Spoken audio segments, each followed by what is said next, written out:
boa tarde. Boa tarde. Boa tarde. O Jornal da Cultura, primeira edição dessa quinta-feira, começa agora. Em seu último dia em Davos, o presidente Jair Bolsonaro se encontra com líderes nacionalistas e deve embarcar hoje para o Brasil. Operação da Polícia Civil combate facção criminosa em São Paulo. 37 mandados de prisões temporárias em 21 cidades do estado. Às vésperas da volta às aulas, ainda tem muita gente atrás de material escolar. Ao contrário do que as pessoas pensam, ir às compras com as crianças é uma ótima oportunidade para ensinar educação financeira. Vestibular mais concorrido do país, FUVEST divulga a primeira lista de aprovados. São mais de 9 mil vagas para diversos cursos da USP. Aumenta a crise na Venezuela. A União Europeia pede eleições livres no país. Donald Trump não descarta intervenção militar. O governo brasileiro declara apoio à líder da oposição, que se autoproclamou presidente. Manifestantes contra Nicolás Maduro continuam nas ruas. E o projeto de lei nas Filipinas quer reduzir maioridade penal para 9 anos de idade. No esporte, os gols das Copas Europeias e dos estaduais do Brasil. E a seleção brasileira encerrou a sua participação no Mundial de Handebol masculino com mais uma vitória, conseguindo um 9º lugar histórico. Daqui a pouquinho.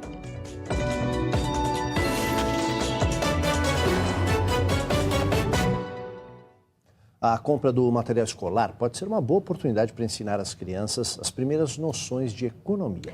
E os adultos também podem aprender com esta tarefa. Pais que compram itens juntos gastam menos. Uma mãe prevenida vale por várias. Num grupo nas redes sociais, a Regina organizou a compra coletiva do material escolar e conseguiu economizar 30%. Mas isso foi em dezembro. Entrei no grupo, conversei com os pais, falei, pais, a gente consegue mais barato, porque ainda é dezembro, e também pelo fato de a gente comprar uma certa quantidade.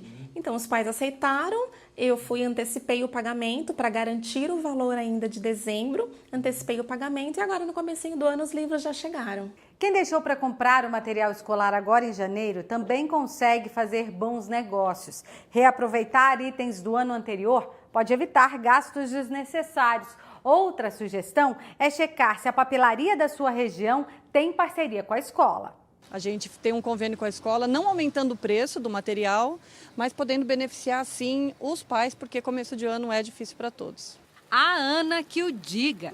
Ela tem 2 filhos. O mais novo, Pedro, de 7 anos, veio às compras com ela.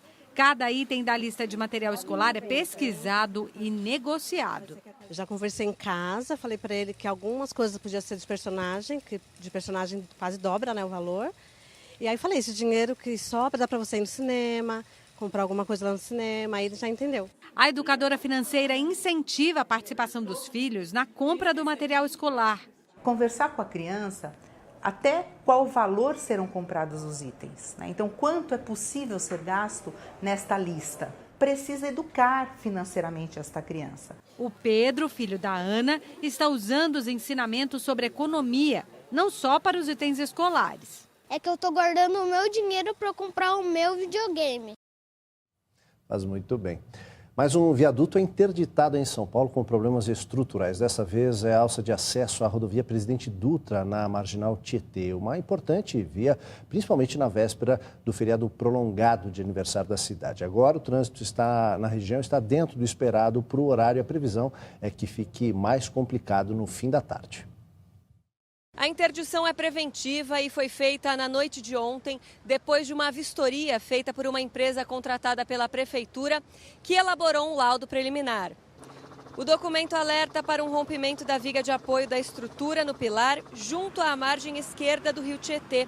O problema é semelhante ao ocorrido em novembro com o viaduto da Marginal Pinheiros. Para que o pilar seja preservado e a ponte não ceda, os técnicos indicaram a necessidade da interdição. Por se tratar de uma ponte federal, a Prefeitura aguarda uma resposta de Brasília para que um laudo definitivo seja feito e os trabalhos de recuperação comecem. Portanto, ainda não há previsão de liberação da via. A orientação da CET é para que os 50 mil motoristas que passam diariamente pela ponte usem como alternativa os acessos à pista lateral da Dutra, pelas pistas central e local da Marginal. Também é possível usar a ponte do Tatuapé. A concessionária Nova Dutra informou que abriu acessos da pista expressa para local da rodovia no quilômetro 227 para facilitar o tráfego. A dica para quem vai viajar neste O Vale do Paraíba, Litoral Norte, Rio de Janeiro, é sair mais cedo, porque este bloqueio aqui no acesso para a rodovia Presidente Dutra, pela Marginal do Rio Tietê, vai exigir paciência. A reciclagem do lixo ainda é um desafio para o Brasil. Um dos problemas é a falta de uma logística ampla que ajude o consumidor a separar e devolver o lixo para um destino correto. Em São Paulo, um aplicativo de celular está estimulando os consumidores a reciclarem o lixo de casa. Quem entrega o resíduo de forma correta ganha pontos que podem ser trocados por produtos e serviços. Há muito tempo, Maria Clara separa o lixo para reciclagem. Você consegue otimizar para quem vai coletar isso, né? A gente tem uma coleta seletiva em casa, porque você não gera degrado ao meio ambiente, você destina corretamente. Nos últimos meses, ela deixou de apenas descartar os materiais para trocá-los por benefícios. Nesta loja, itens recicláveis como plástico, alumínio, papel, eletrônicos e óleo de cozinha têm o peso transformado em pontos que podem ser convertidos em produtos, viagens de Uber, crédito para bilhete único e celular ou, a opção de Maria Clara, doações para instituições de caridade. Para usufruir do serviço, é preciso baixar o aplicativo da empresa e trazer o lixo reciclável até uma das 4 lojas que existem na cidade de São Paulo. Em cada uma delas, existem operadores que fazem um trabalho imprescindível, o de orientação. Quando o consumidor chega com o material dele, o operador já orienta, fala, olha, isso daqui, dessa maneira como está, a gente não recebe. Esse item aqui, muita gente acha que é reciclável, mas na prática não se recicla. Então a gente consegue ter esse papel educacional. Cada loja chega a recolher e direcionar a empresas especializadas até 10 toneladas de materiais por mês. Mas o Brasil ainda precisa avançar na conscientização das pessoas e no sistema de reciclagem. Apesar de o potencial de reciclagem do lixo sólido ser de mais de 30%, apenas 3% do que é produzido no país tem esse destino. Antes de tudo, a gente precisa começar a gerar menos resíduos. Acho que é uma mudança de padrão de comportamento. A gente começar a adotar hábitos e adotar práticas que gerem menos resíduos. Repensar a maneira como a gente vem consumindo as coisas. E uma vez o resíduo de fato gerado, fazer com que ele seja reaproveitado na cadeia. Então é muito importante que a gente trabalhe a reciclagem como uma alternativa para esse processo, porque ela poupa recursos naturais muito importantes e muito escassos. Em São Paulo, o Centro Olímpico Municipal faz peneira infantil e juvenil para a descoberta de novos atletas. O processo seletivo abriu agora em janeiro. Nós estamos no Centro de Treinamento Olímpico e Pesquisa e as peneiras para mais de 10 modalidades já estão abertas, como natação, futebol, basquete e a ginástica, que a gente acompanha agora um pedacinho do treino. Todo o processo de seleção é gratuito. E a gente vai conversar agora com o Sidney Teixeira, que é diretor de modalidades esportivas. Boa tarde, Sidney. Até que idade e como é que faz para entrar na seleção? Bom, a idade aqui do Centro Olímpico é de 7 a 17 anos e as pessoas têm que entrar no site da Prefeitura e Centro Olímpico, verificar as datas das seleções e preencher uma ficha de inscrição e aparecer no dia da seleção aqui. E os atletas aqui são de alto rendimento, né? Aqui no Centro Olímpico nós só treinamos atletas de alto rendimento. Então a criança vai participar de um processo de evolução, de formação, até chegar a um atleta de alto nível para poder participar de competições aí regionais, estaduais e até internacionais. Obrigada. Bom, como ele falou, os atletas aqui participam de competições municipais, estaduais e até internacionais. Tudo sem custo e da faixa etária de cada um. As crianças que tiverem até 13 anos devem vir acompanhada dos pais. O Centro Olímpico fica na Avenida Ibirapuera, aqui na Vila Clementino. E mais informações no Facebook do Centro e no site da Prefeitura que está aparecendo aí na sua tela. Amanhã é o aniversário da cidade de São Paulo e, em comemoração, os museus da capital têm programação e horários especiais. A repórter Maria Manso está agora em um dos museus mais procurados de São Paulo, o Catavento. Oi, Maria, conta pra gente o que tem de legal por aí. Boa tarde. Amanhã vai acontecer espetáculos de mágica, muitos, oficina de bonecas, estúdio de TV para youtubers e também atividades com drones que já estão acontecendo aqui. O que as pessoas precisam fazer para participar dessa brincadeira com os drones como a gente está brincando aqui? chegar na recepção às 9 ou às 13 horas, retirar as senhas, que é a forma que a gente encontrou para organizar as atividades e participar, interagir, experimentar. Essa é a finalidade do Museu Catavento. Os drones são levinhos, né? Como a gente sentiu aqui agora. Então, mesmo que as crianças sejam meio desastradas, ninguém se machuca. Sim, é um drone todo protegido, muito leve, que não representa riscos sérios, enfim. É uma atividade muito divertida para elas. Para o estúdio de youtubers também precisa senha, né? Exatamente. A partir das 6 horas o Catavento vai abrir também, nós só fechamos à meia-noite. Você retira a senha e participa da oficina de youtubers e aprende a ser um youtuber. Muito obrigada. E olha, além do Catavento, vários outros museus também vão funcionar até a meia-noite. Os metrôs, para facilitar o transporte dos paulistanos, vão ficar abertos até a 1 da manhã. E boa parte dos museus vai estar com entrada gratuita. A lista completa está no site da Secretaria Estadual de Cultura.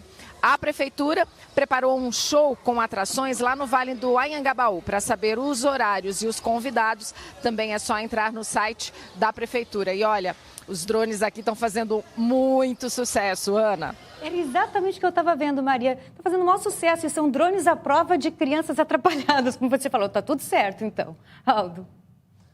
A FUVEST divulgou hoje a primeira lista de aprovados no vestibular 2019. São 9.000 vagas para diversas universidades de São Paulo.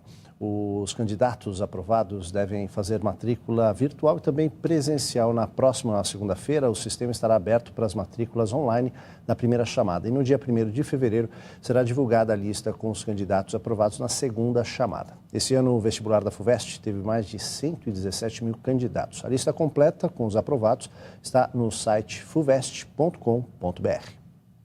A Polícia Civil de São Paulo cumpriu hoje 37 mandados de prisões temporárias e 59 de busca e apreensão contra integrantes de uma facção criminosa. O foco da operação é prender integrantes do primeiro comando da capital, o PCC. No total, 250 policiais realizaram operações em 21 cidades. A maioria aconteceu em Presidente Prudente, com 26 endereços revistados. Na capital paulista foram 6 pedidos de prisão e 9 de busca e apreensão. As investigações começaram quando foram encontrados pedaços de manuscritos que revelaram as ações criminosas em várias cidades do estado. De acordo com a polícia, os investigados são responsáveis por movimentações financeiras, tráfico de drogas, inclusive dentro de presídios, e comunicação em organização criminosa. 65 pessoas são alvos da investigação. 47 contas bancárias foram bloqueadas. Dos 37 mandados de prisões temporárias, 14 são de criminosos que já estão presos. O presidente em exercício, general Hamilton Mourão, assinou decreto que modifica a lei de acesso à informação em vigor desde 2012. Ela garante a qualquer cidadão o acesso aos dados da gestão pública.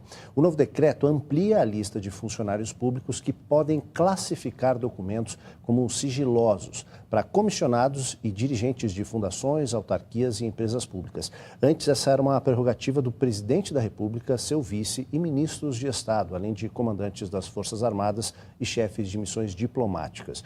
O decreto de Mourão foi publicado no Diário Oficial de hoje e já está em vigor. A Receita Federal vai investigar as movimentações bancárias suspeitas identificadas pelo COAF em contas relacionadas a 27 deputados estaduais do Rio de Janeiro. Entre eles está o senador eleito Flávio Bolsonaro.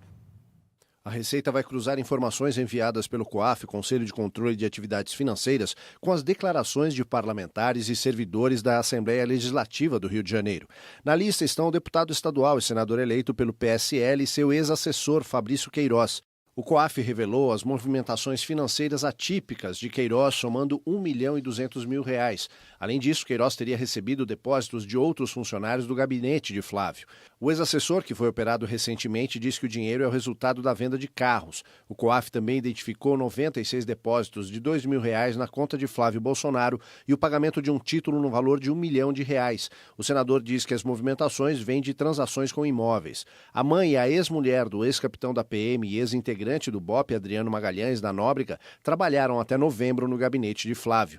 Adriano está foragido, acusado de integrar uma milícia. Em nota, Flávio Bolsonaro diz que as indicações partiram de Fabrício Queiroz, que admitiu ter empregado as duas. E logo depois da divulgação de que a Receita Federal abriria investigação sobre as movimentações bancárias suspeitas na Assembleia Estadual do Rio de Janeiro, o presidente Jair Bolsonaro cancelou a entrevista coletiva à imprensa internacional que daria em Davos. A agenda de encontros com líderes conservadores presentes ao Fórum Econômico Mundial foi mantida. Inicialmente, a entrevista que deveria acontecer na tarde de ontem foi transferida da sala normal para outra menor. E 15 minutos após o horário previsto para o início, os 28 jornalistas credenciados receberam a informação de que Bolsonaro havia cancelado o evento. O motivo oficial foi cansaço do presidente. Bolsonaro manteve, no entanto, a agenda de encontros com líderes conservadores e conversou ontem com os primeiros ministros da Itália e do Japão e com o presidente da Suíça. Hoje ele deve continuar essa agenda e se reunir com os presidentes da Ucrânia, Petro Poroshenko, da Polônia, Andrzej Duda, e da Colômbia, Ivan Duque Marques. Também conversará com os primeiros ministros da Holanda, Mark Rutte, e da República Tcheca, Andrej Babis. O ponto em comum entre eles é que todos são considerados líderes nacionalistas ou integrantes de partidos conservadores que representam a direita ou a centro-direita.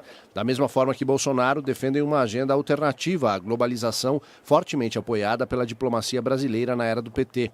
Após cumprir a agenda oficial do dia em Davos, Bolsonaro deve embarcar de volta para o Brasil e chegar amanhã a Brasília. Em Davos, Jair Bolsonaro reconheceu ontem o presidente da Assembleia Nacional da Venezuela, Juan Guaidó, como presidente interino do país. A União Europeia pediu hoje eleições livres e a repressão aos protestos contra Nicolás Maduro, que entraram no terceiro dia, aumentou. Há 2 dias, várias cidades da Venezuela amanhecem tomadas por manifestantes que pedem liberdade e a saída de Maduro do poder. Há confrontos com as forças de segurança. Segundo a ONG Observatório Venezuelano de Conflitividade Social, 14 pessoas morreram desde o início desta onda de protestos em 22 de janeiro. A ONG Foro Penal contabiliza 200 presos em 2 dias. Juan Guaidó se declarou presidente num anúncio para milhares de pessoas em Caracas. O líder de 35 anos fez o juramento para assumir o cargo. Como presidente encargado de Venezuela. Nicolás Maduro rejeitou a declaração de Guaidó. Num pronunciamento para apoiadores no Palácio Miraflores, anunciou o rompimento das relações diplomáticas com os Estados Unidos e disse que os diplomatas norte-americanos têm 72 horas para deixarem a Venezuela. Dando-lhes 72 horas para que abandonem o país todo o personal diplomático. A Assembleia venezuelana considera ilegítima a posse de Maduro, que assumiu o segundo mandato em 10 de janeiro. Ele foi eleito no ano passado numa votação cercada de suspeitas de fraude. O presidente brasileiro em exercício, general Hamilton Mourão, descartou qualquer participação brasileira numa possível intervenção no país vizinho. Na Suíça, ao lado de líderes da Colômbia, Peru e Canadá, o presidente Jair Bolsonaro reconheceu Guaidó como presidente interino e prometeu apoio político ao opositor de Maduro. E o Brasil, juntamente com os demais países do Grupo de Lima, que estão reconhecendo um a um este fato, nós daremos todo o apoio político necessário para que esse processo siga seu destino. Argentina, Chile e Estados Unidos também reconheceram o governo de Guaidó. Questionado sobre uma possível intervenção militar na Venezuela, o presidente norte-americano Donald Trump disse que todas as opções estão na mesa. E o governador de São Paulo, João Dória, apoiou a reforma da Previdência e o Plano Nacional de Segurança que o governo federal vai apresentar aos estados. Dória também participa do Fórum Econômico Mundial em Davos, na Suíça, e falou com exclusividade a nossa correspondente na Europa, Lívia Filadelfo.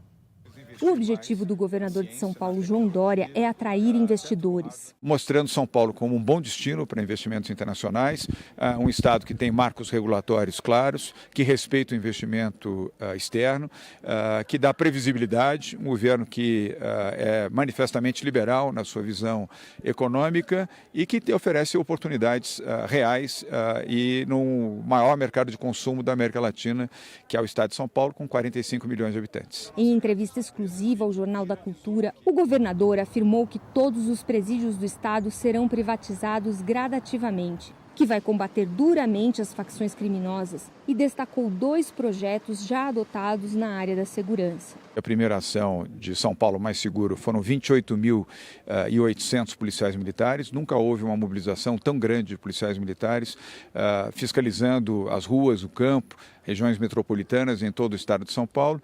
E o programa de rodovias, que foram 22 mil policiais militares, mais a Polícia Rodoviária Federal. E sempre com a participação também da Polícia Civil. Esses programas serão constantes de mobilização, presença da polícia na rua e ação determinada para melhorar a sensação de segurança também dos que vivem em São Paulo.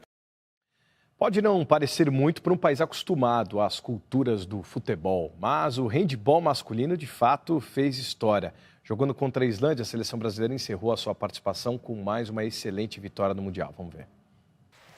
A vaga na semifinal não veio, mas o Brasil se manteve firme. Nesta quarta-feira, a seleção brasileira venceu a Islândia por 32-29 no Mundial masculino disputado na Alemanha e na Dinamarca.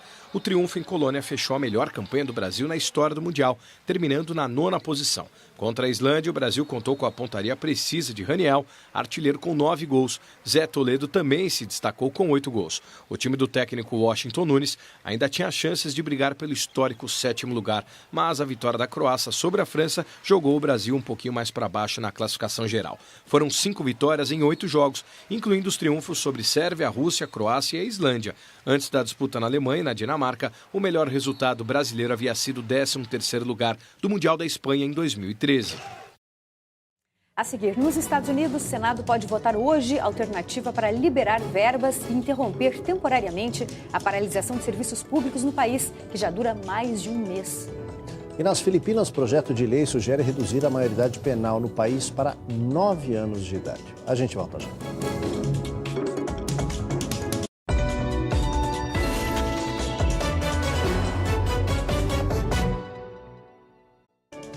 Nos Estados Unidos, o Senado decide votar uma proposta alternativa para financiar o governo.